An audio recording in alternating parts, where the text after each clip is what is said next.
peso, si tiene 0 años, no sé, digo, es una posibilidad teórica, ¿no?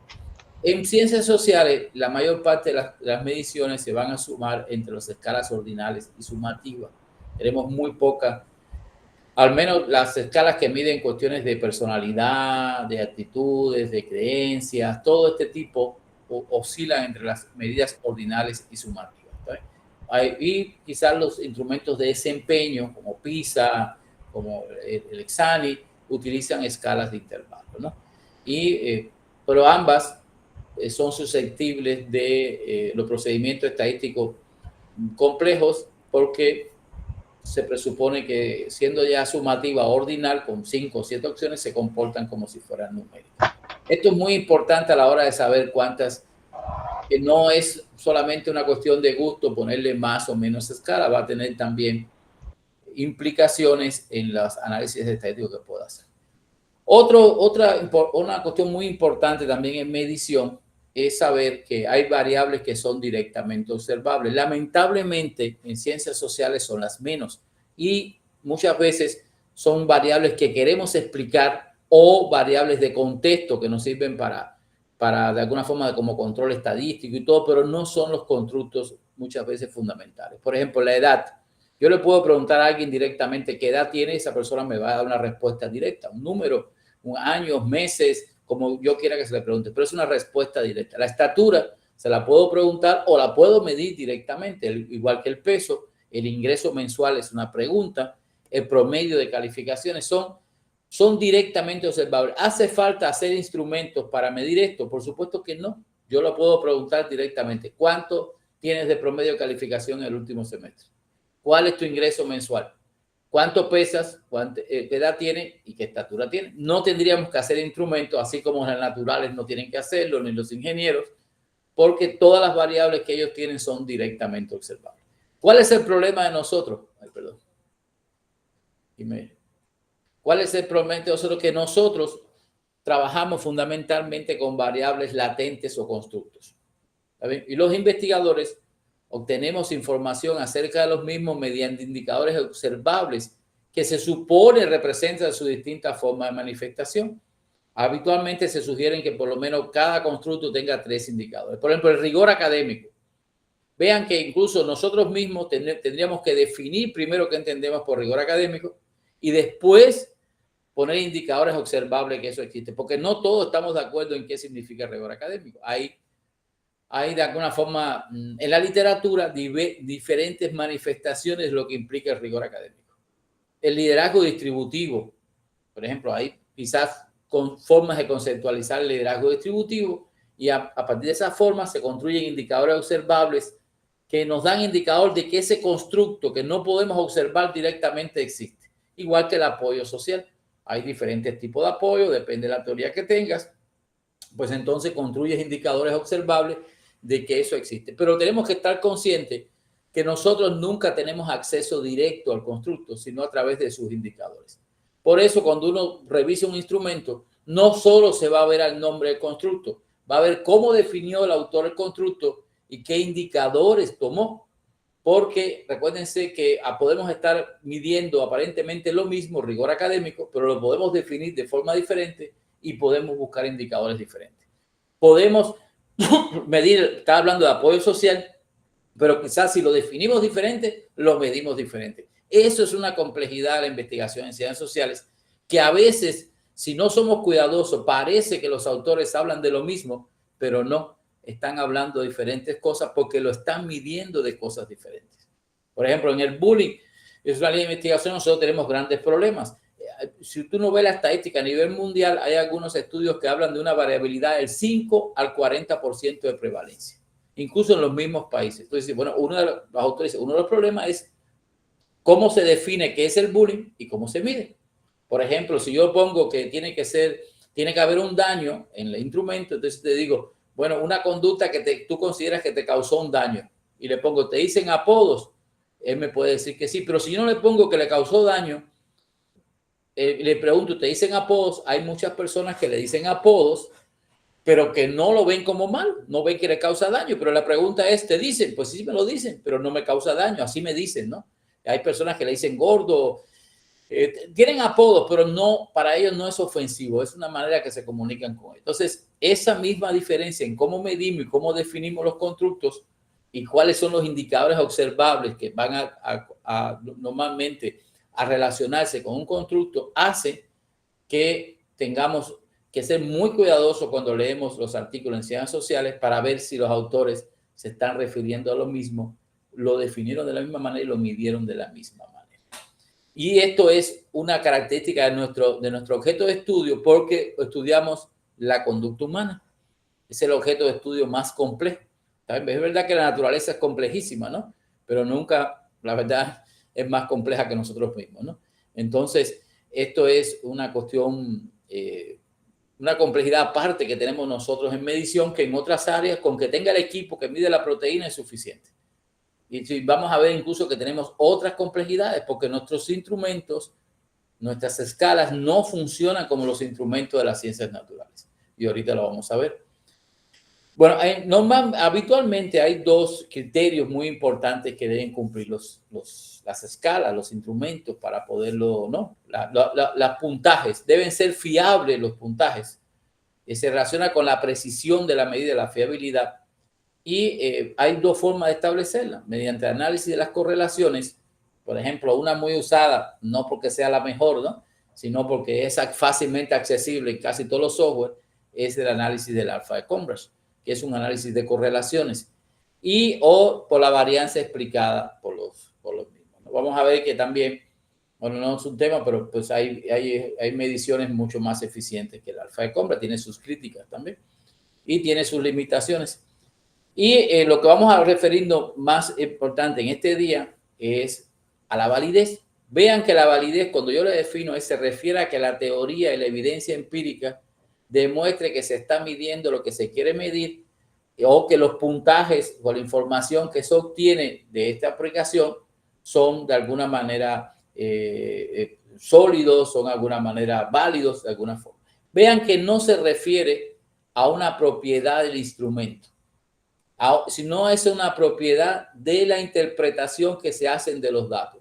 Es decir, el instrumento no es válido ni inválido, es decir, los datos, la información que nos arroja en esta muestra específica tiene evidencias de que es empírica, teórica y empíricamente de que es de alguna forma válida, pero no es un termómetro que yo lo puedo usar aquí, me lo puedo poner en mi maletín, llevar a España y usarlo y me da la fiebre igual.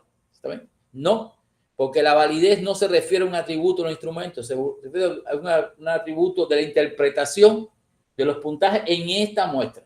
Claro, si alguien utilizó el instrumento con una muestra muy parecida a la mía, yo puedo presuponer que pues yo voy a tener cierta evidencia de validez con mi muestra.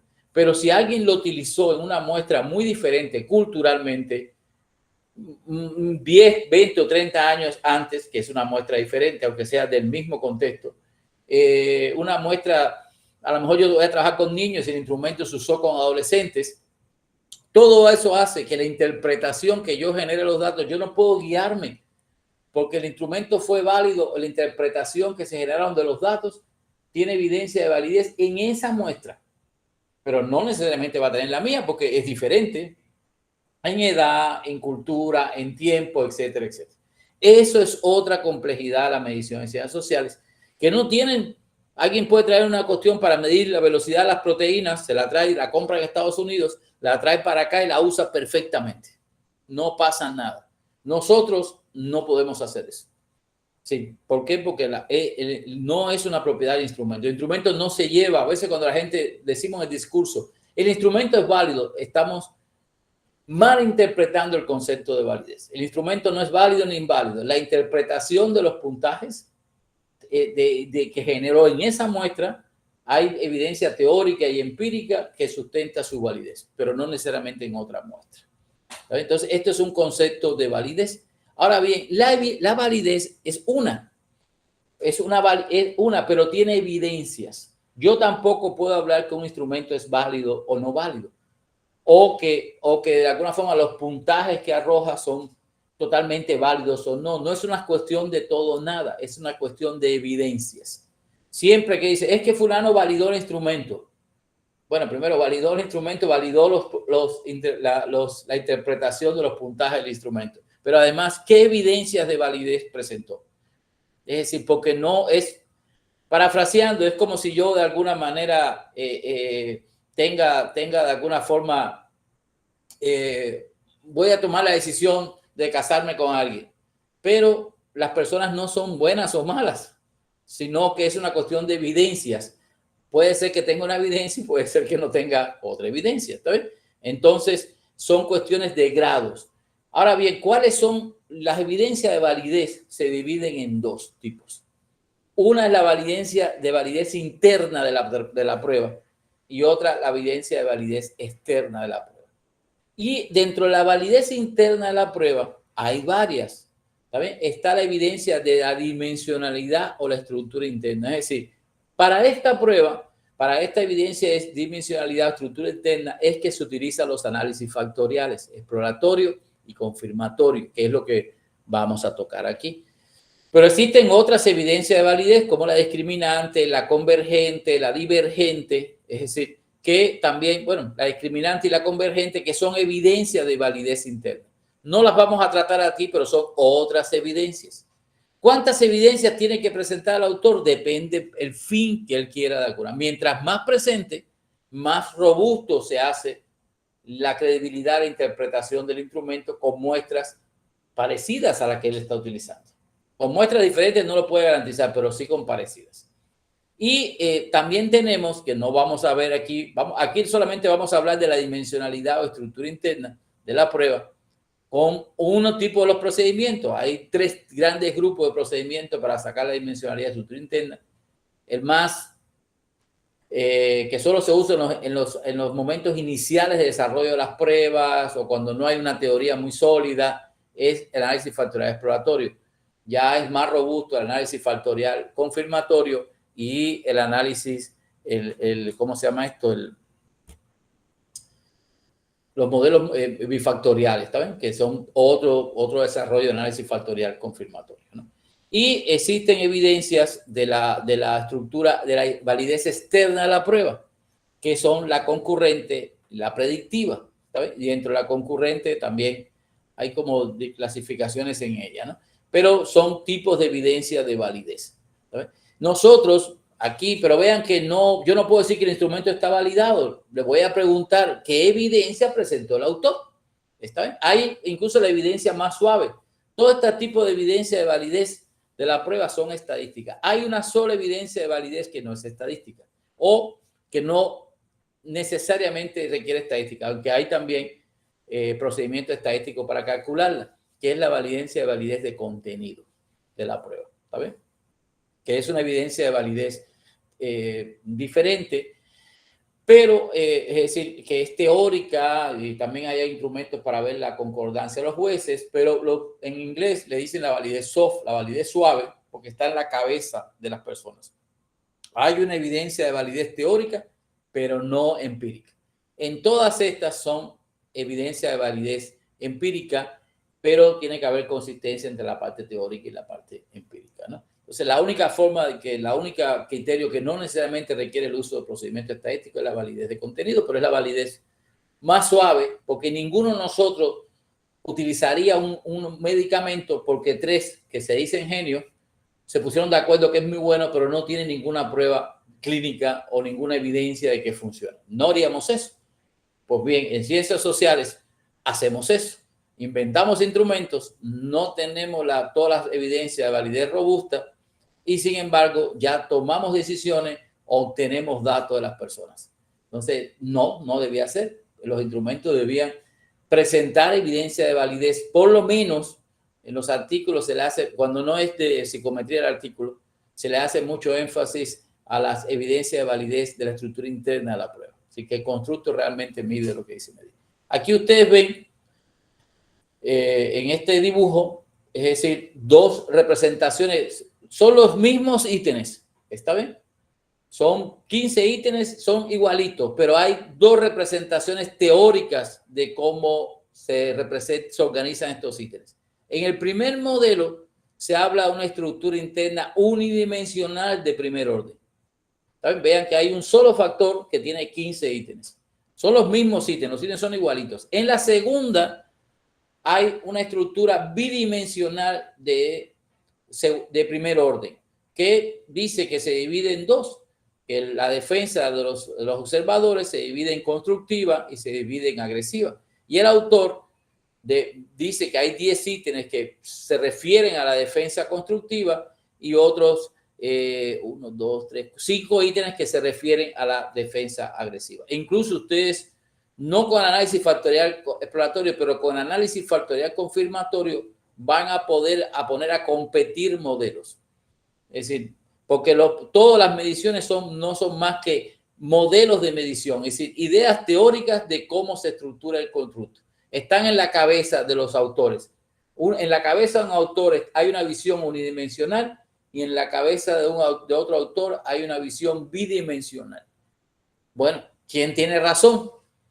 Si los dejamos discutir, cada quien va a defender. Ahora la pregunta es, ¿cuál de las dos ideas de cómo se estructura el constructo de la defensa de los espectadores tiene mejor evidencia empírica? Y para eso, si bien no lo podemos resolver con análisis factorial exploratorio, ya el análisis factorial exploratorio nos podría dar algunos indicadores de cuál de los autores va teniendo más razón.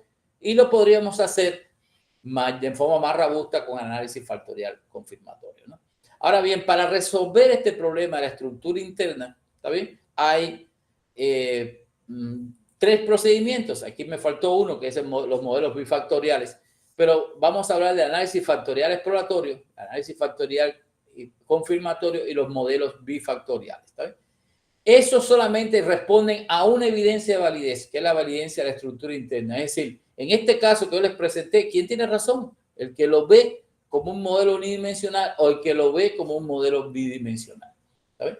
Nosotros aquí vamos a referirnos específicamente a análisis factorial exploratorio, que es una técnica que sobre todo es recomendar en los inicios de las pruebas. Ahora bien, ¿qué es lo que hace el análisis factorial exploratorio?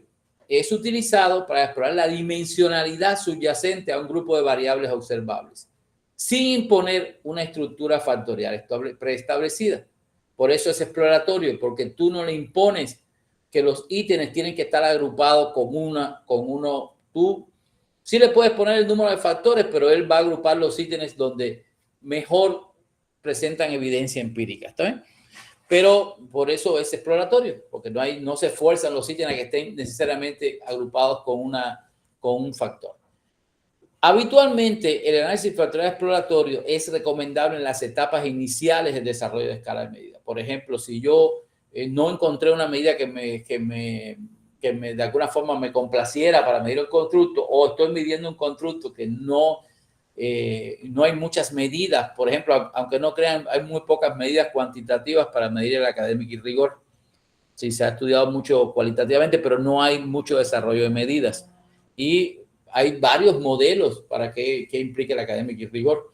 Entonces, en ese momento donde son escalas que se han medido poco, hay pocos instrumentos para hacerlo, sí es recomendable el uso de análisis factorial exploratorio, que no es tan estricto en cuanto a que cada ítem tiene que casar específicamente con un factor. Es más libre en ese sentido, ¿no? Ya donde hay mucha teoría, hay muchas escalas, la escala se ha utilizado varias veces, pues se puede pasar directamente de análisis factorial confirmatorio porque ya más o menos hay todo un desarrollo de la escala. Ahora bien, el análisis factorial exploratorio, ¿está bien? Como toda prueba estadística, tiene ciertos supuestos que son importantes cumplirlos, ¿está bien? Primero es un tamaño de muestra adecuado.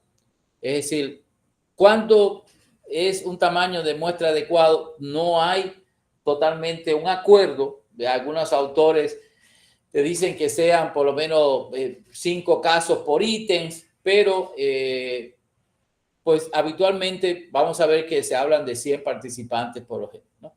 El otro supuesto es que exista correlación entre las variables, que las variables medidas se encuentren en escala numérica o ordinal, que tengan 5 o más opciones de preferencia o intervalo razón, es decir, que sean por lo menos ordinal el nivel de medida. Sí se puede hacer análisis factorial exploratorio con variables con menos, no en el SPSS, con otro software. ¿Está bien? El SPSS no tiene la opción, bueno, tendrías que tener, sí la tienes, pero es como que un paquete que se le agrega, ¿está bien? No el que utilizamos habitualmente. ¿Está bien? Otro supuesto tiene que ver con la normalidad univariada. Es decir, aquí ya ustedes saben que la normalidad univariada se refiere a que la simetría y la kurtosis existan entre -1 y 1, pero se ha visto que cuando la simetría no excede de 2 y la kurtosis no excede de 7, pues no, ¿cómo se llama esto? No hay tantos problemas y la normalidad multivariada, que no sea mayor que 3. El SPSS no tiene para medir normalidad multivariada, que es el estadístico de Mardia, y entonces tenemos que guiarnos por la cuestión de la simetría y la kurtosis. Yo se lo voy a mostrar cómo se hace, pero es muy importante explorarlo, porque si no se cumplen los supuestos, entonces todo lo que hagamos de resultados es de alguna manera inadecuado. Y el supuesto de linealidad, todos estos modelos entran dentro del supuesto de linealidad entre las variables, que eso pues, si no se cumple, no, de todas formas el modelo no va a poder ser calculado, ¿no? Ahora bien, en cuanto a la muestra, muy importante, es decir, por lo menos 100 participantes. Ahí he visto casos que tienen, no sé, 30 casos. Dice, hizo un pilotaje, hice 30 casos y hizo análisis factorial exploratorio. No, eso no es posible. ¿Está? Digo, no es creíble los resultados, no son fiables, varían mucho cuando la muestra es muy pequeña, ¿no? Entonces, por lo menos, hay muchas muestras, pero hay muchos de alguna forma recomendaciones, aunque ninguna ha sido aceptada totalmente. Por ejemplo, Kline habla de 100 casos, algunos hablan de un ejemplo de 10 casos por cada variable. Que la proporción de variables por la proporción de participantes por variables en los factores esperados, por ejemplo, de 3 por 1, 6 por 1, es decir, el cartel, no, la verdad no hay un acuerdo muy grande. Lo que sí sabemos que la muestra, mientras más grande, mejor, ¿no? Y aquí hay lo más considerado hice por las comunalidades. Vean que hablan de, sí, cuando las comunalidades son muy altas, vamos a ver qué son las comunalidades, y tienes por lo menos 4 variables por factor, se hacen proporciones de alguna manera, ¿no? ¿Cuál es la recomendación? La verdad, para no tener problemas, muestras por encima de 200. Es mi recomendación. Ángel, doctor, perdóname que te interrumpa. Yo tuve un caso de una investigación mía en el estado y hasta fui a varios lugares y mandé 1800 correos de lo que tú quieras. Pero hay gente que no te contesta, Ángel, y aunque tengas más arriba de seleccionada tu población y tomas la muestra, pero de veras, Ángel, sobre todo en el sector empresarial, no te quieren contestar. ¿Y ahí qué haces? Pues la verdad, el problema es que si no te contesta y no tienes suficiente muestra, no puedes establecer la validez de la estructura interna. Es una debilidad del estudio. Sí, porque es como que diga, pues yo no tuve los análisis de sangre, pero te voy a decir que tiene anemia. Pues sí, pero ¿qué culpa tienes que no tuviste los análisis de sangre, no? Entonces, cuando el árbitro te va a revisar, te va a decir, pues sí, yo te entiendo, pero no creo en tu instrumento, ¿me entiendes? Entonces, es mejor irte en este caso, a poblaciones, por ejemplo, más de estudiantes que te pudieran contestar. Mira, depende de los objetivos. Nosotros también batallamos igual. Cuando tenemos involucrar a papás o maestros, tenemos que hacer, la verdad, sí batallamos mucho. Pero sí, si quieres hacer un estudio, tienes que conseguir. Si no tienes acceso a la población, no tienes acceso a una muestra suficiente, mejor es no hacer el estudio, ¿no? Ah, y otra, que ya ves que ahora pasamos por de ética de aquí de la escuela, el grupo de ética, y te sugiere que dentro de la pregunta que pones tú con la intención de que el alumno tenga, si quiere contestar o no, pues, claro, ¿verdad? Claro. También sí. Ahí, pues casi, ya sabes cómo son los alumnos, no te puedo explicar mucho ahí, pues ya te los conoces, ya poniendo todo eso que nos dice él mismo, ¿no? Es que ponlo con la intención, pues, de que te conteste. Sí, tiene que ser voluntario y todo, sí. Sí. Ahí también nos atoran. Sí, sí, son de alguna forma complejidad la evaluación. Todas las áreas la tienen. Yo me acuerdo que tenía, pues, mi compadre es investigador de natural en Unison y estudiamos juntos el doctorado. Entonces tenía que ir todos los días a cuidar unas ratas. Es decir, se iba todos los días a darle comida, que no se le murieran las ratas porque son ratas especiales, ¿no? Entonces la investigación siempre va a tener esas complejidades, pero el investigador al final necesitamos conseguir, y sí, por cuestiones éticas es voluntario, debe ser informado. De hecho, si son menores de edad, tienes que tener consentimiento de los padres, ¿no? Pero sí, pues no puedes, la verdad, no podemos de alguna forma librando de esa complejidad. Ahora bien, si tú no tienes acceso a una población y pues no recibes, por la verdad, no se puede estudiar. Dice, no puedo hacer un estudio si de 1000 personas me contestaron 6. No es creíble lo que estoy diciendo. 20, no sé si me entienden. No es creíble en la investigación cuantitativa. ¿Está? No es creíble. Entonces, pues sí, no se puede. Pero es la verdad. Pero sí necesitamos muestras lo más importante posible, ¿no? Para poder realizar los análisis. Son presupuestos los análisis. Entonces, pues sí, necesitamos otras muestras. No nos queda de otra, la verdad. Quisiera decirlo diferente porque las estadísticas no funcionan con muestras pequeñas, no producen estimaciones confiables, ¿no? Entonces, mi recomendación es que casi nunca nadie te va, mínimo una muestra de 250 casos para hacer este tipo de análisis, ¿no? Y es una muestra limitada, ¿tá? De una muestra básica, ¿no? Muestras menores, la verdad, van a ser muy complejos que sean muy creíbles los análisis, ¿no? Pero bueno, vean que aquí la muestra más bajita es de 100 y cuando tiene 8 factores, 8 variables por factor y comunalidades altísimas que casi nunca tenemos en ciencias sociales, que es vamos a ver qué es lo que de alguna forma la proporción de la varianza que el ítem de alguna forma es explicada por los factores comunes. Eso es poco probable que todos los ítems tengan de esas comunalidades y aún así requiere 100. Entonces, mi recomendación entre aproximadamente de 200. No hay todo un acuerdo, pero sí, de alguna forma. Esta es una tabla que es lo que ideal para que tú puedas más o menos decidir, pero pues de alguna manera, sí, siempre es una complejidad la investigación, ¿no? Vean que aquí las comunalidades se refieren al grado en que la varianza de un ítem es explicada por los factores extraídos de un análisis. En general se aceptan valores iguales a mayor a 0.40. ¿Está bien? Eso ustedes ahora van a ver dónde se ven los análisis, ¿está bien? Dónde lo puedo ver en la salida que me da el software. De hecho, yo lo voy a hacer los análisis en 2 software. En uno que es el SPSS y en el JAS, que es libre. De hecho, el JAS es mejor que el SPSS para análisis factorial. Da mejor información y además tiene la virtud que es libre, ¿no?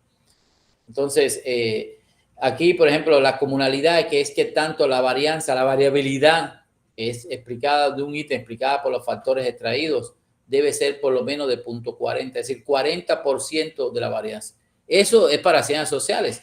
Si lo transformamos a ciencias naturales sería una locura, ¿no? Si 40% de la información, este ítem aporta solamente el 40% de la información. Pues no, ellos tienen mucha más precisión en la medida, ¿está bien? Pero pues es ciencias sociales, ¿está bien? Y también hay que tener en cuenta, ¿cómo se llama esto? La correlación entre la correlación entre las variables, ¿no? Que deben ser positivas y normalmente mayores a 0.30. Eso lo vamos a ver después cómo se va a ejemplificar en el SPSS, ¿no? Y en las salidas, todas las salidas te van a dar información sobre esto, ¿no? Ahora bien, ante hacer análisis factorial hay que saber que existen varios métodos para hacer análisis factorial. El primero, vean que aquí yo pongo 2 divisiones. Una cosa muy importante, un error común que he visto. Utilizar componentes principales como si fuera análisis factorial. Componentes principales es un método de reducción de dimensiones. No es un método de análisis factorial, ¿está bien? Se usa mucho porque infla los resultados, los mejora. Pero si llega una revista y alguien sabe estadística, te va a decir, no lo debías haber utilizado. ¿Está bien? Ahora bien, por eso se lo pongo solamente para que vean cuál es el problema. ¿Está bien?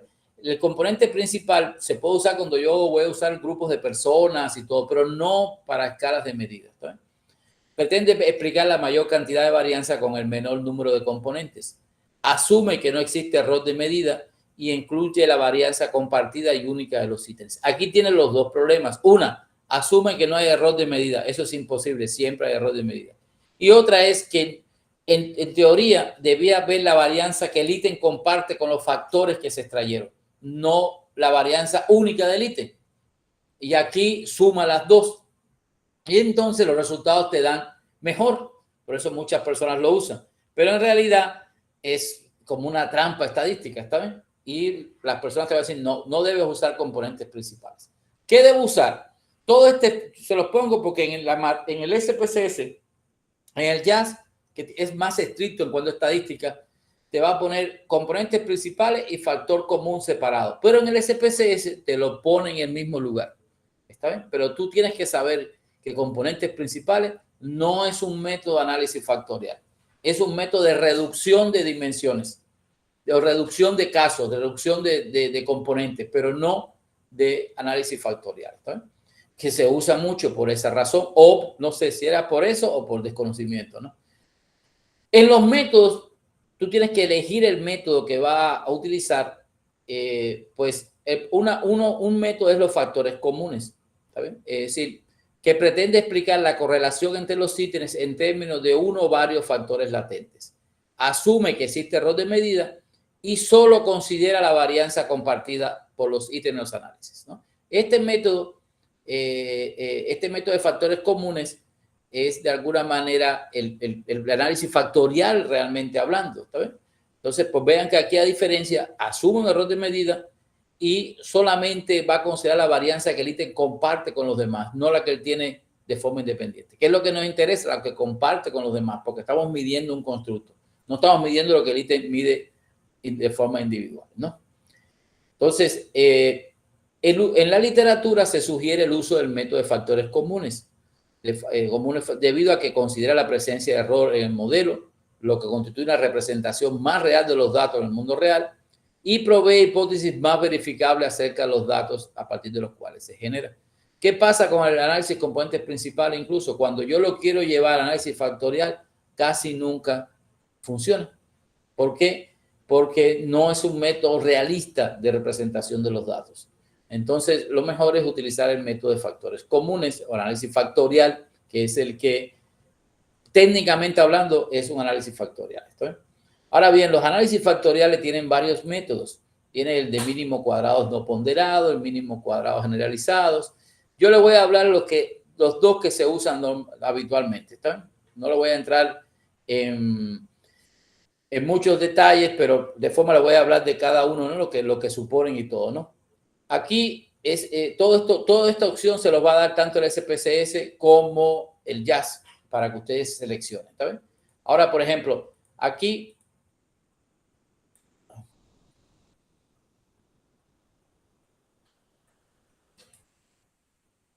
no puedo borrarlo aquí. El de máxima verosimilitud y mínimos cuadrados analizados suponen normalidad univariada y multivariada. No obstante, se espera que sean robustos a violaciones moderadas de normalidad, valores de asimetría menores de 2 y kurtosis que 7. Es decir, cuando yo uso máxima verosimilitud y mínimos cuadrados generalizados, tengo que saber que tiene que cumplirse normalidad, univariedad y multivariada. ¿Está bien? Entonces, aquí, cuando yo exploro la asimetría, él me va diciendo, me va insinuando si yo de alguna manera puedo usar ese método o no puedo usar ese método. ¿Está bien? La ventaja de los demás procedimientos, el que más se usa de factores de ejes principales, es que no tienen supuesto acerca de la distribución. Es decir, si es normal o no es normal, no pasa absolutamente nada.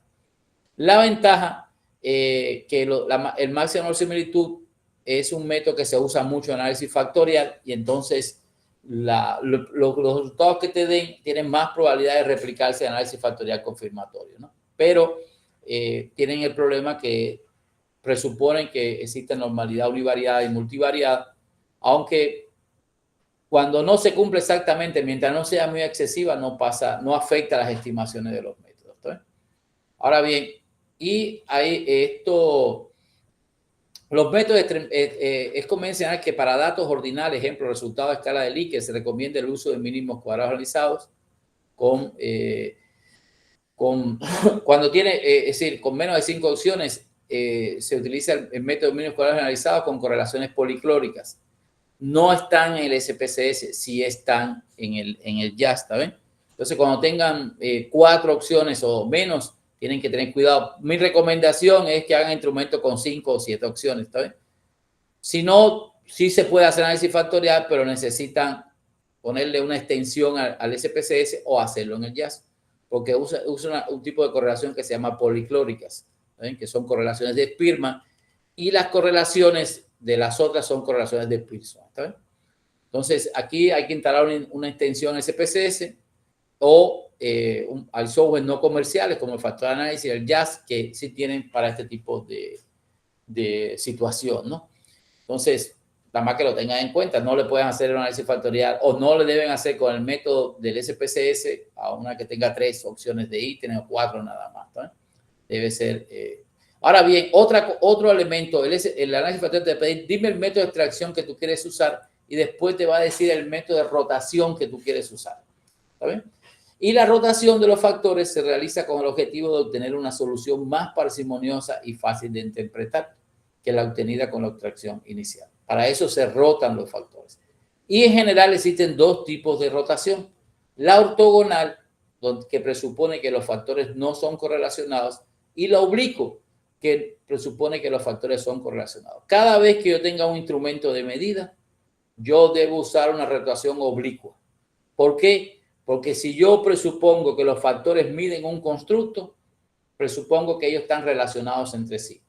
Es decir, que no de alguna forma son independientes, porque es una medida. Por ejemplo, si yo digo que yo mido participación de los padres y que la participación de los padres se expresa en la crianza, en la comunicación con la escuela, son dimensiones del constructo, y hago un modelo de 3, 4 dimensiones, pero yo presupongo que todos esos formas de participar están correlacionadas. Si bien mide cosas diferentes, sí hay una correlación. Es decir, que es más probable que el padre que apoye la educación de los hijos en casa también se comunique con la escuela, y que es más probable que participe en esto. Es decir, no es una correlación exacta, pero sí sí hay una correlación.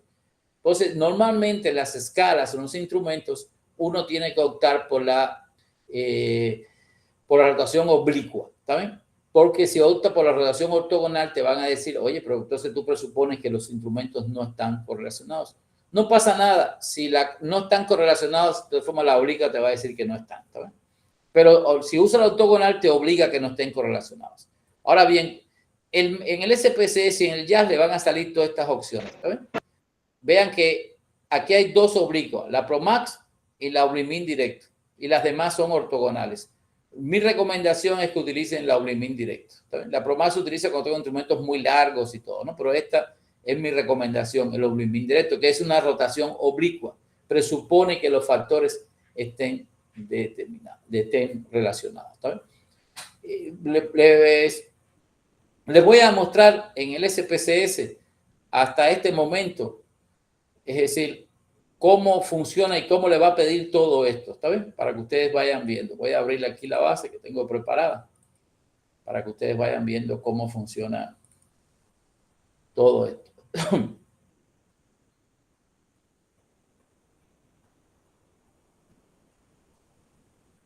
Si ven mi salida del SPSS, ¿no? Sí. Bueno, en el SPSS, si ustedes ven la salida, lo primero que uno va a hacer, yo voy a trabajar con esta escala que mide a partir de 17 al 81, mide una cuestión que los autores dicen que es sensibilidad emocional, sensibilidad moral. Doctor, ¿Perdón? ¿pudiera ponerle un poquito de zoom? Se ve muy chico. ¿Se ve muy chico? ¿Cómo le hago eso? A ver cómo le puedo aumentar el zoom.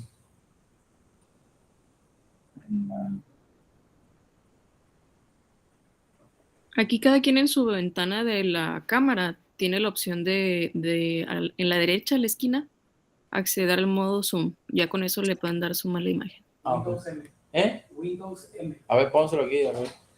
A ver si lo puedo poner. Lo puedes estar haciendo así, Windows y luego la M. Donde apunta el cursor, mire. Ok, ¿ya lo ves más grande? Ya, listo. Sí. Gracias. Windows M. Ok. Ya usted lo Windows es este, ¿no? Ajá, ese. Windows, no. Aquí no hay más. Ajá. Ok, bueno, pues voy a poner un poquito más grande, ¿no? Aquí.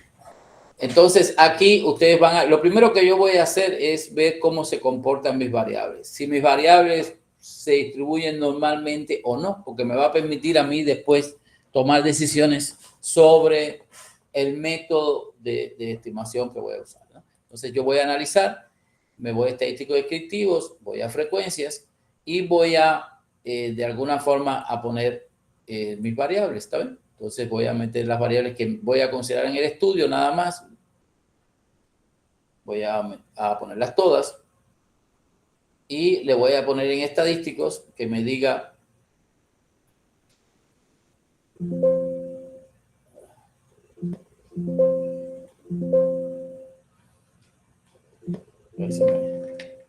se me fue aquí. ¿Dónde sale la?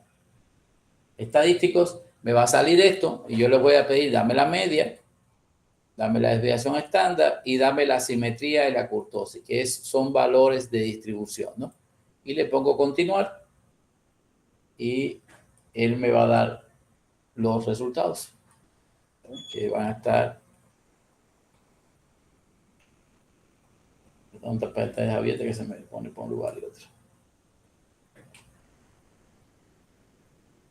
A ver, ¿dónde están los resultados?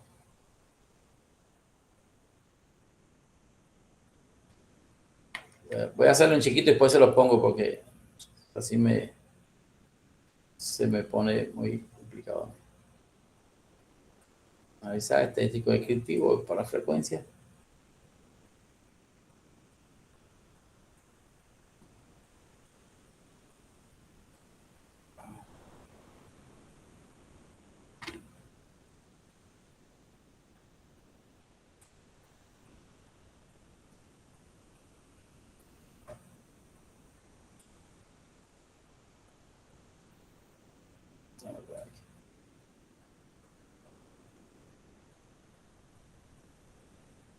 Voy a hacer un poquito más chiquito porque si no...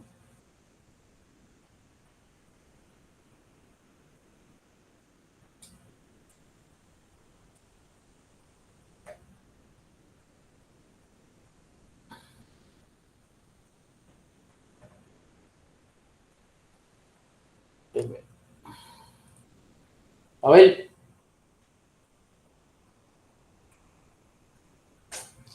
Oye, ayúdame aquí con esto para que se vea aquí. Porque como que se configura aquí por la... Lo que pasa es que el Windows M, usted puede... Y hacerlo más chico. Okay. Usted puede estar jugando. Está la salida. Vean aquí la salida, ¿no? Aquí le pongo más para que la vean. Windows M, donde apunta el cursor es donde se hace el zoom. Vean que aquí, por ejemplo, aquí están los valores de asimetría y todo de las distintas. Vean que los valores de asimetría, como un poco para acá, ¿sí? Usted va a decir así. Ajá, por aquí, ahí está. Vean aquí los valores de asimetría. Vean la primera variable, que el valor de asimetría es 0.10. Es mucho menor que 1. No, está en el rango de menos 1 a 1. No tengo ningún problema. Y el valor de kurtosis es de menos 92. También está en el rango de menos 1 y 1. No tengo ningún problema. Aquí tampoco tengo ningún problema. Me indica que la distribución es normal. Aquí tampoco tengo ningún problema. Aquí tampoco. Aquí tampoco. Aquí tampoco, ¿no? Aquí tampoco. Vean que aquí tengo un pequeño problema. Se sale del rango de menos 1, pero recuérdense que hasta kurtosis, hasta 7, no me van a afectar considerablemente la estimación. Entonces, es un rango tolerable, ¿no? De alguna manera de problemas de kurtosis, ¿no? Entonces, no tengo yo... ¿Más o menos? Menos. Más o menos. Ajá, Windows M. Ok. Vean que aquí no tengo ningún problema de kurtosis. Aquí tengo otro 1.129 y aquí tengo algunos pequeños problemas de kurtosis, pero nunca se excede el valor de 7. Y entonces quiere decir esto que mis datos se asemejan a la distribución normal o que las desviaciones que tienen de la normalidad no son importantes. Aquí van a ver ustedes los valores de asimetría y aquí ustedes van a ver los valores de kurtosis, ¿está bien? Es decir, aquí, por ejemplo, vean los valores de asimetría, todos aquí, y los valores de kurtosis. Una vez que yo tengo precisado esto y digo, bueno, pues entonces mis datos no se diferencian de lo normal, entonces voy a pasar al análisis. En las primeras decisiones, análisis factorial confirmatorio, voy a reducción de dimensiones, factor. ¿Saben? En ese factor, vean ustedes que me sale así y vean que yo voy a meter las variables que tengo en mi estudio, todas juntas, y vean que me va a pedir a mí, dime la extracción que tú quieres. Vean que en el SPSS, él me va a pedir primero componentes principales. Aunque componentes principales no es un método de análisis factorial, no sé por qué el SPSS lo incluye ahí. Pero tiene las otras opciones. Mínimos cuadrados no ponderados, mínimos cuadrados generalizados, máxima verosimilitud, factorización de ejes principales.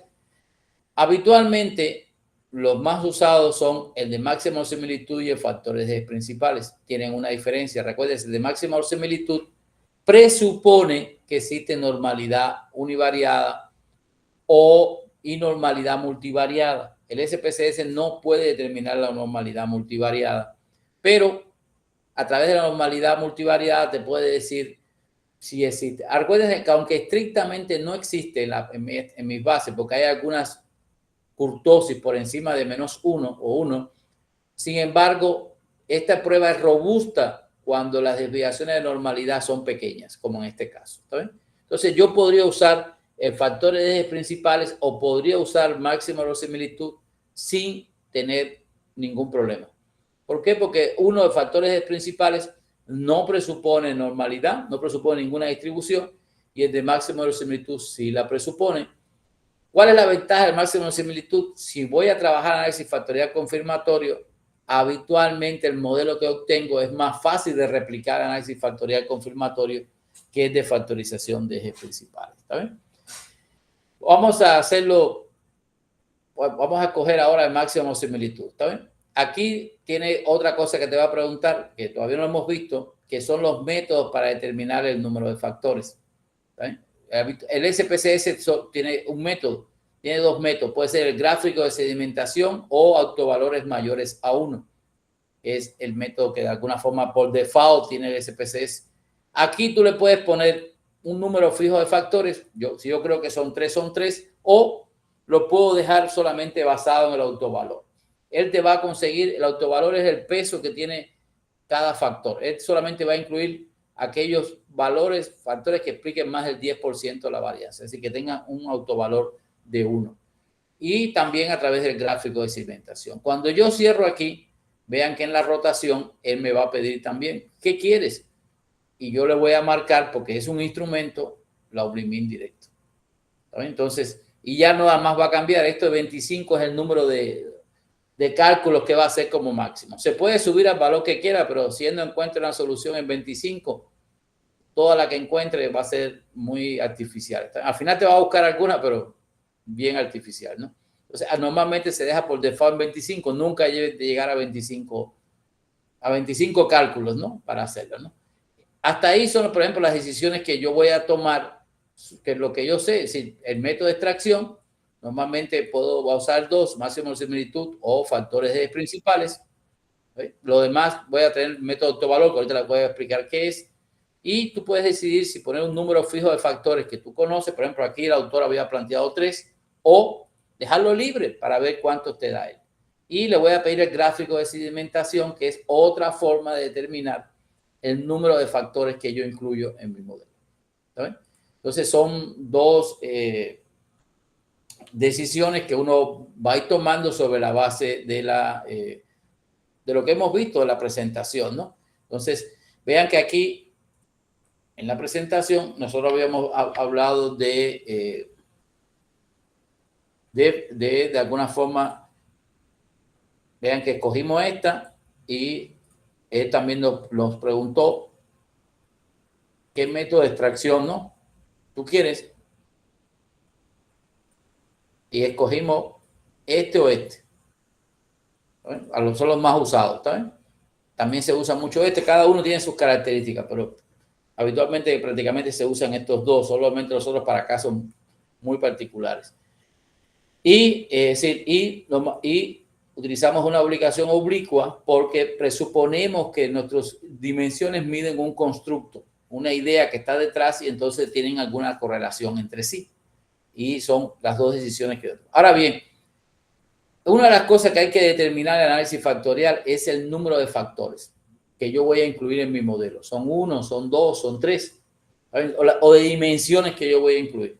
Hay varios métodos para determinar el número de factores. El primero es el eigenvalor, que sea mayor a 1. Es el método que tiene, ese método lo tiene el SPSS. Vean que cuando nosotros vemos, dime, te vas a basar en el número de factores mayores a 1. ¿Está bien? Bueno, ya ese es un método. El screen test, que es el gráfico de sedimentación, es otro método. Y el análisis paralelo, que es el método más robusto, pero no lo tiene el SPSS. ¿Está bien? Lo tiene el JAS, pero no lo tiene el SPSS. Es el más robusto. Después les voy a explicar en qué consiste. ¿Está bien? Pero en el SPSS tendrías que irte por el eigenvalor o por el gráfico de sedimentación. Los dos tienen crítica, pero pues funcionan, ¿no? Se usan mucho, ¿no? Ahora bien, cuando yo hago análisis factorial, ya después que escogí pues, el método de valor y todo, yo tengo que evaluar los resultados. Tengo que ver qué me da. Y lo primero que hago es una evaluación global del modelo. Si en general el modelo factorial, los datos son apropiados para un análisis factorial. Bueno, y aquí hay varios indicadores que me pueden servir. Uno es el valor del determinante. Eso ustedes lo van a ver ahorita cómo te lo da. Los valores tienen que ser menores a 0,02 o muy chicos, ¿está bien? Para que indiquen que la multicolonialidad no es un problema. Quiere decir, ¿a qué se refiere la multicolonialidad? Que los ítems no estén demasiado relacionados. Si los ítems se parecen mucho, entonces no pueden establecerse grupos, porque al ser tan parecidos, pues es lo mismo. Entonces tiene que haber un grado de relación, pero no tan elevado, ¿no? La prueba de felicidad de Walter, en la cual evalúa la hipótesis nula de que la matriz de correlaciones no es identificada en la población, es decir, lo que indica que las variables están relacionadas, porque yo no puedo formar grupos si las variables no están relacionadas. Vean que son dos antagónicos. Si están muy relacionadas, no puedo formar grupos, porque son idénticas. Pero también si no están relacionadas, no puedo formar grupos. Debe haber cierto equilibrio. Relacionadas, pero no mucho. ¿Está bien? Y aquí el resultado esperado es el rechazo de la hipótesis nula, con una chi cuadrado estadística significativa para decir que las variables están relacionadas. Si el determinante me dice, ok, las variables no son las mismas, es decir, son diferentes, y la prueba de felicidad de Walter me está diciendo, mira, las variables no están relacionadas, ¿está bien? No existe, es decir, no es identificada de alguna forma la matriz de correlación, ¿no? Y otra prueba para evaluar la cuestión global del modelo es el KMO. Esta es una medida de adecuación de la muestra. Indica que una proporción de la varianza es explicada por los factores subyacentes. Los valores de KMO se encuentran en el rango de 0 a 1. Menos de 50 es inaceptable. Aunque algunos autores sugieren que también 60 es inaceptable. Lo ideal es que sean valores por encima de 70. ¿Está bien? De KMO. Para que de alguna forma, es decir, me diga que la cantidad de variabilidad que explican esos factores es de alguna forma significativa. Entonces se esperan que los valores de KMO sean mayores o iguales a 0.70 cuando menos. Otro elemento para... Estos son los indicadores de evaluación global del modelo, ¿no? Vamos a ver cómo se van mostrando aquí entonces en los datos.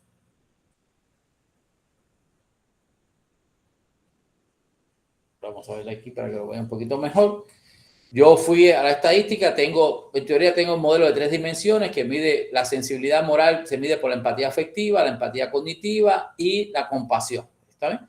Le voy a pedir los descriptivos, le voy a decir, dame el KMO, dame el determinante, ¿está bien? Y de alguna manera los niveles de significación. Esto, si quieren los descriptivos univalidados, ya los puedo sacar para no ser tan grande la base de datos, ¿no?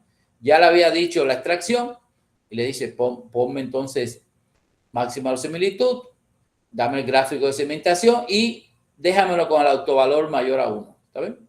También yo podría decirle, dame 3 factores, pero como es exploratorio, aunque el autor dice 3, casi siempre se deja a ver si realmente el autor tiene razón o no, ¿no? Entonces, y ya lo demás no lo voy a... Cuando yo le dé, aquí hay algunas opciones que yo puedo hacer, ¿sabes? Por ejemplo, aquí las opciones es ordenados por tamaño y suprimir coeficientes por abajo de punto 10. Aquí le puedo poner punto 20, punto 30. Normalmente, como casi son aceptados los pesos factoriales de punto 40 en adelante, todos los demás muchas veces para que no te sacan tantos números se los puedes excluir. Pero aquí vamos a ponerle, es decir, solamente voy a ponerle aquí que te quite los de punto 30. ¿Está bien? Por abajo, ¿no? Ya pongo continuar y yo le pondría aceptar.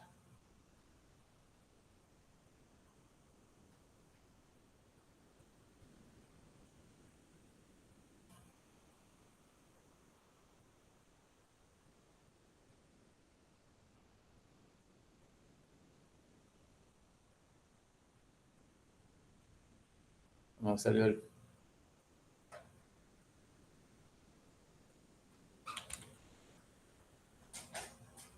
quemo. Ya puedo correr para que no sea el quemo, chiquito.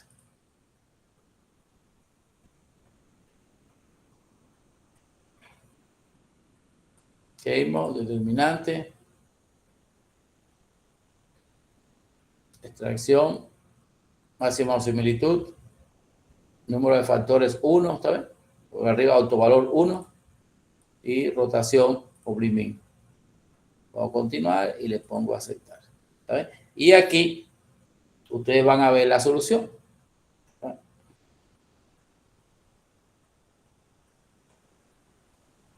Vean aquí, vamos a poner un poquito más grande para que la vean.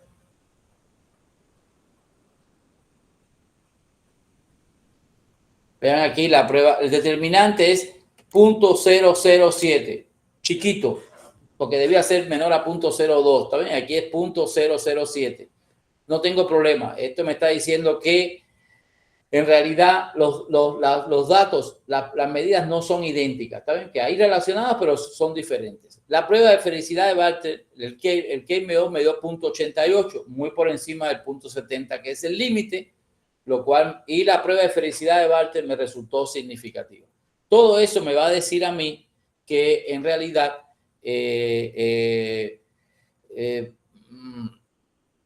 los datos se adecúan a los análisis que voy a hacer. ¿Por qué? Porque hay relación entre las variables. ¿Está bien? No hay identidad, pero hay relación entre las variables.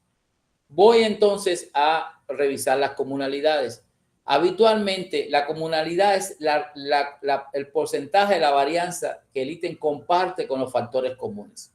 Que es lo que a mí me interesa, lo que comparte con el resto de los factores comunes.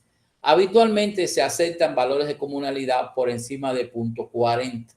¿Está bien? Si uno ve aquí, pues todos los resultados de la extracción, todos parten con resultados de comunalidad que es por encima de 0.40. Entonces, son aceptables. ¿Qué pasa si el ítem tiene menos de 0.40? No se incluyen los análisis, ¿está bien? Se corre la escala sin el ítem, ¿está bien? Porque ese ítem se correlaciona muy poco con los factores. Me va a afectar todos los análisis. Recuérdense que esto tiene implicaciones para los análisis posteriores. Porque si yo pongo en un mismo grupo manzanas y pongo tacos de carne asada, y entonces quiero ver si ese alimento reduce el peso, después ya no sé qué va a pasar. Entonces, todo lo que diga está confuso porque uní en un mismo grupo cosas que no deben estar correlacionadas, ¿no? En este caso, si un ítem no se relaciona con los factores comunes, quiere decir que él mide otra cosa o que las personas lo entendieron de otra manera. Algo pasa que él no está contribuyendo a la medición de ese constructo. Y entonces es un mal ítem. ¿Qué hay que hacerlo? Correrlo sin ese ítem de alguna forma, ¿no? Se vuelve a correr y se incluye ese ítem. Eso se puede contar cuando tú haces el instrumento. Es decir, mira, en los análisis este ítem tenía una baja comunalidad y se decidió no incluirlo en el modelo final. ¿Está bien? Vean aquí que otra parte que te va a decir, aquí están los autovalores. Vean que en este caso, este valor son los autovalores. ¿no? Es decir, vean que aquí él solamente te dice, te incluye los factores que tienen un autovalor mayor a 1. Este tiene un autovalor de 5,16, es el primer factor, explica el 46% de la varianza, los puntajes, y este otro factor tiene un autovalor de 1,35 y explica el 12%. Ninguno de los demás factores tiene, de alguna manera, ¿cómo se llama esto? Tiene de alguna forma un valor. Pero a ver, ¿qué pusimos del método de...? Yo creo que me equivoqué aquí en el método. Pusimos componentes principales, se me olvidó quitarlo.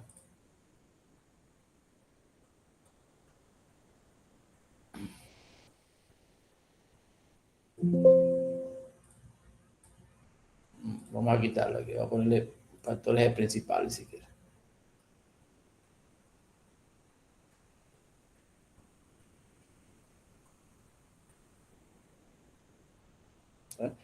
No van a cambiar el gran de repente el resultado, pero no era el procedimiento adecuado.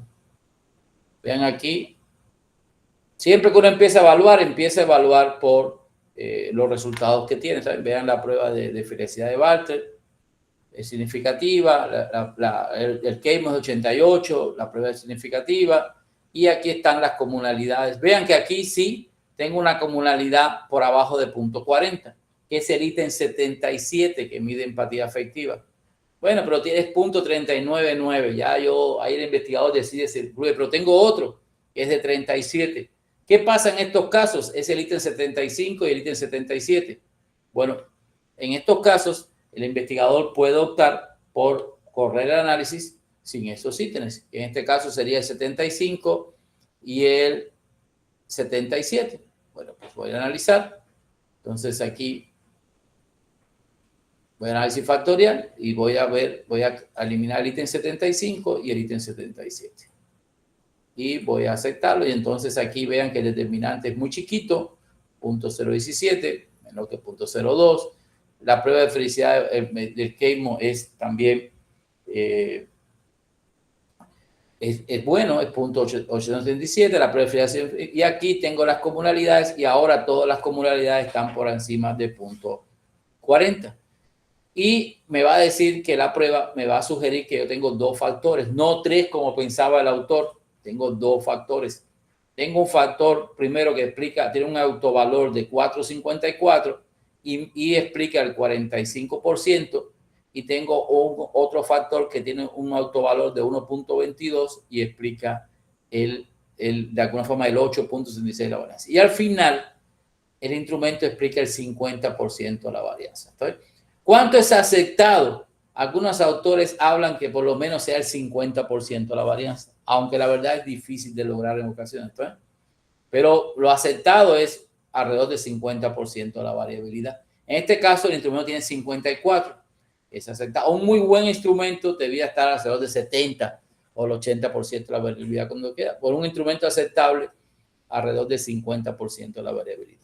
Y me está diciendo que tiene dos factores aproximadamente, es decir, no tres como pensaba el autor. El autor hablaba de compatibilidad cognitiva, afectiva y compasión. Él me está a una propuesta de dos factores, ¿está bien? Y esto de alguna manera es de alguna forma, vean que aquí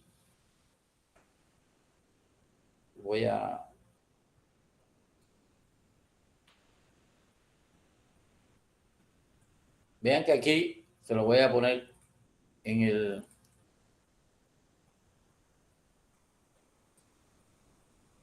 jazz. Voy a ver ya porque vi que ya tomaron algo del jazz. ¿Está bien? Vean que el ítem, el jazz tiene de alguna forma también. Vean que el jazz te va a decir, aquí tienen los datos, son los mismos ítems, ¿está bien? Y te va a decir, basado en PC, que es componentes principales, o faltado en factor análisis, basado en factor análisis. Porque el jazz aquí sí te divide componentes principales y exploratorio y factor análisis. Como debe ser, el jazz es muy estricto estadísticamente, ¿está bien? Y vean que todas las variables tienen que quedar como si fueran numéricas.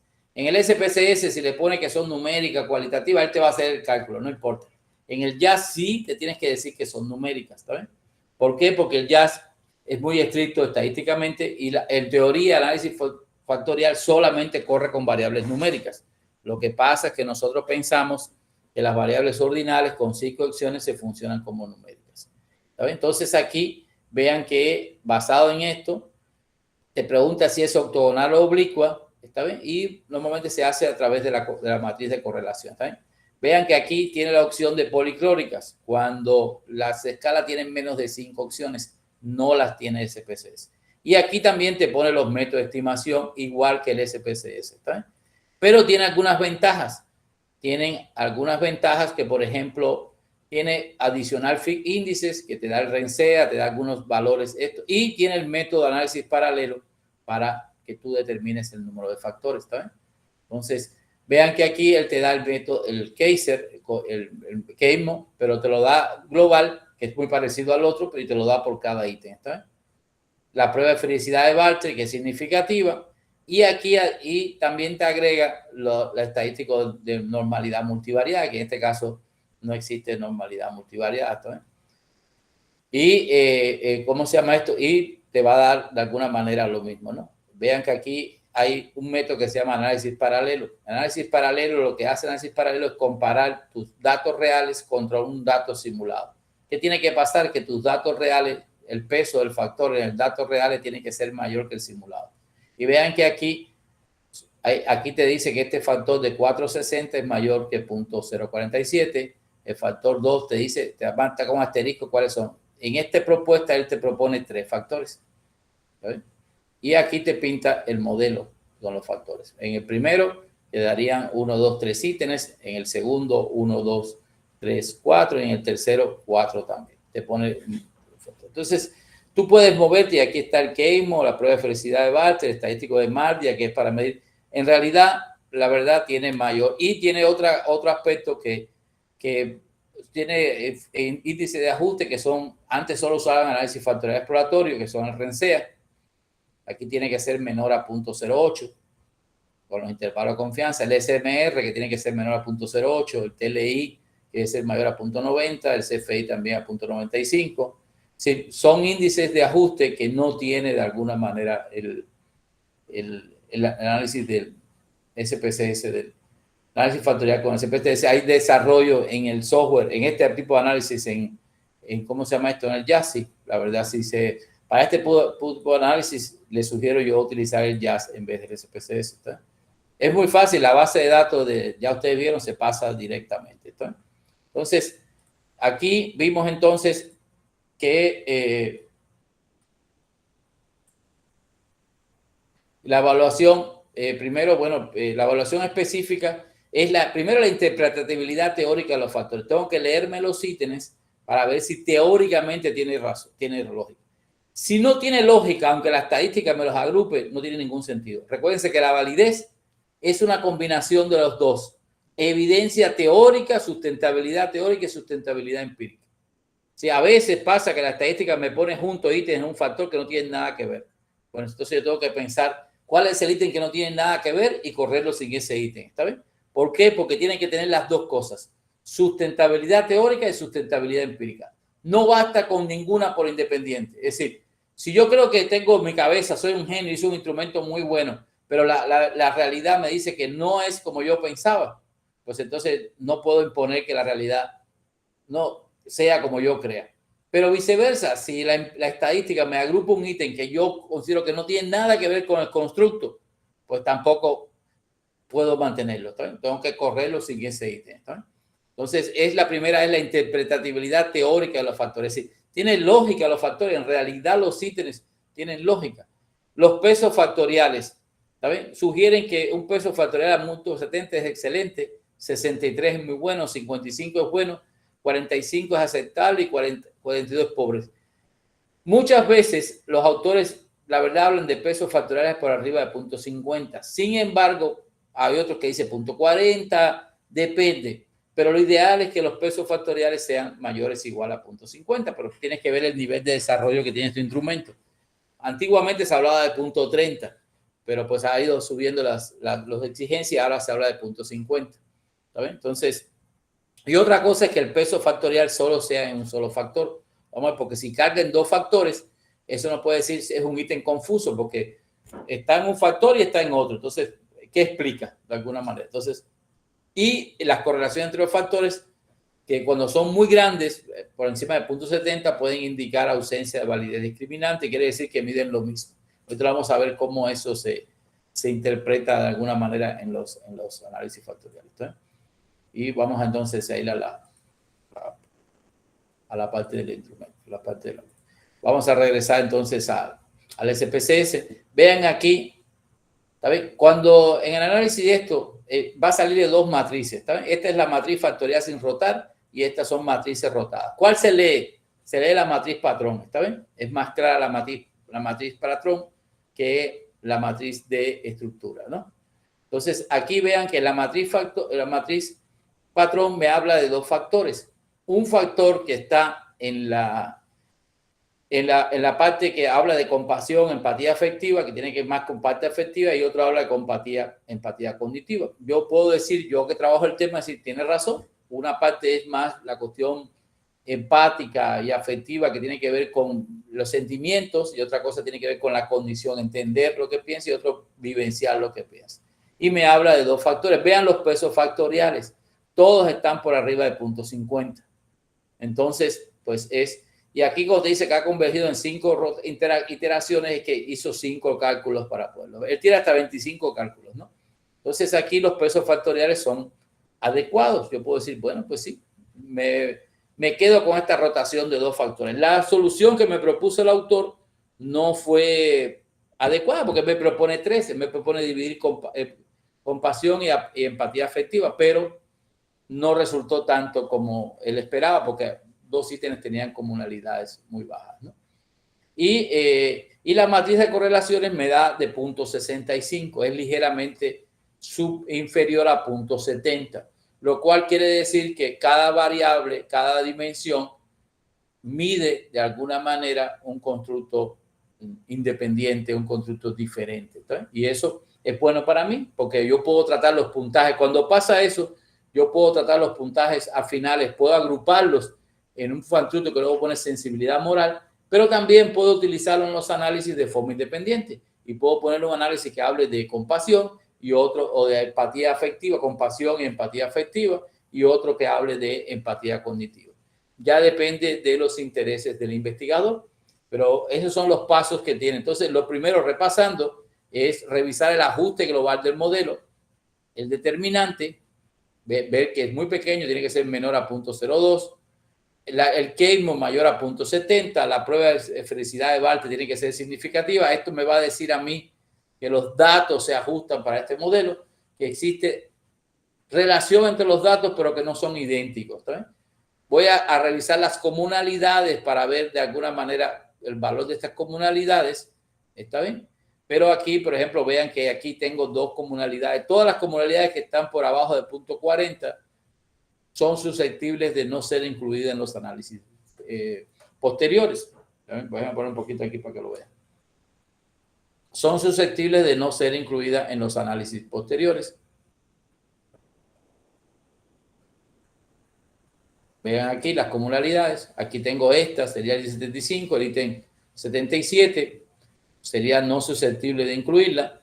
Entonces, sería aquí 55, 75 y 77. Entonces aquí vamos a correrla sin él.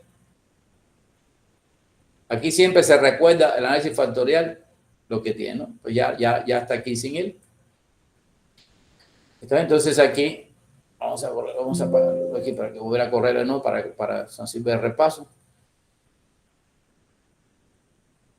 Aquí está, entonces vamos a poner un poquito más grande para que lo vean. Entonces, analizar, estadística, reducción de dimensiones, factor. Pongo los ítems que yo quiero de mi instrumento. En teoría mide sensibilidad moral.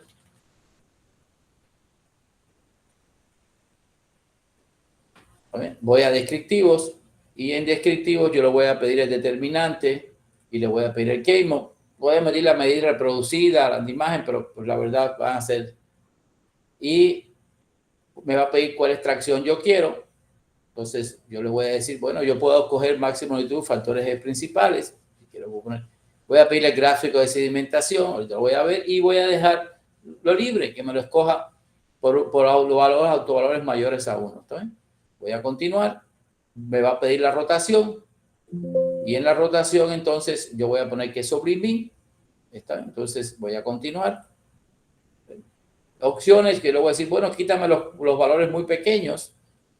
Bueno, pues sí, o no. Yo les puedo dejar, si quieren, vamos a ponerlo con todos los valores para que ustedes los vean. ¿Ok? Y yo voy a entonces a aceptar de alguna forma, ¿no? Y me va a salir aquí los datos. ¿Por qué me quitó los?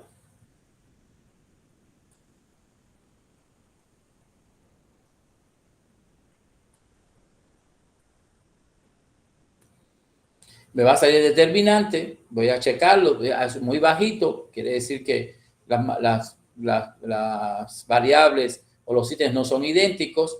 En la medida de que hice por encima de 0.70, hay relación entre los ítems y también me lo va a confirmar la prueba de felicidad de Bartlett, que es significativa. Me voy a las dimensiones y yo digo, bueno, solamente tengo problemas de 75, el ítem 77, lo voy a excluir de los análisis, corro el análisis sin esos ítems. Y me va a dar aquí los factores que están por encima del autovalor. Vean que aquí 5. Y vean, pero vean que el SPSS solamente tiene estos índices de ajuste. ¿Está bien? Solamente tiene índice de ajuste. Los índices de ajuste que tiene son nada más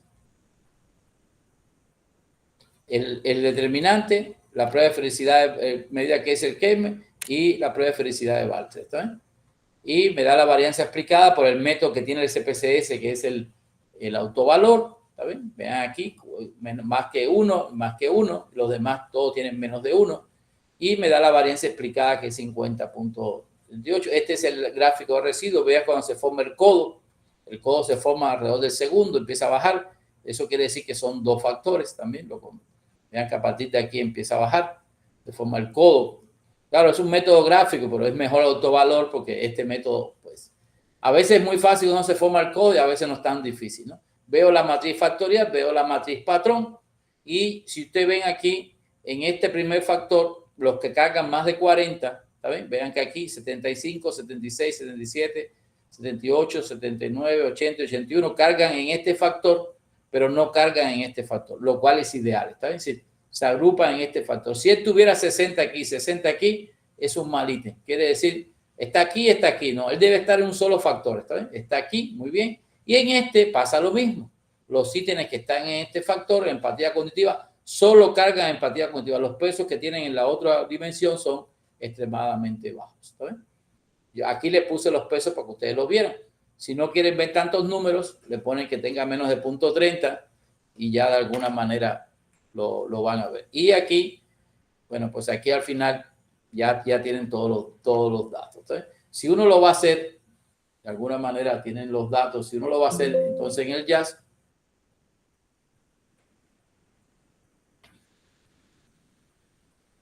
si uno lo va a hacer en el JAS, pues en el JAS también vamos a poner que quité las 75 y 77. 75, vean que la interfaz es muy parecida, ya la vieron, y aquí me va a hacer los cálculos en 5,7. Yo le dije que me lo basara en el factor análisis, le pedí que él fuera oblicuo y le pedí que me dijera, aquí puse con máxima similitud, pero también lo puedo principal axifactores, que es factores de principales si quiero. ¿Ven? Para hacer lo mismo de alguna manera que los demás. Y es decir, aquí me da de alguna forma, y nada más que en el método de análisis paralelo. ¿Saben?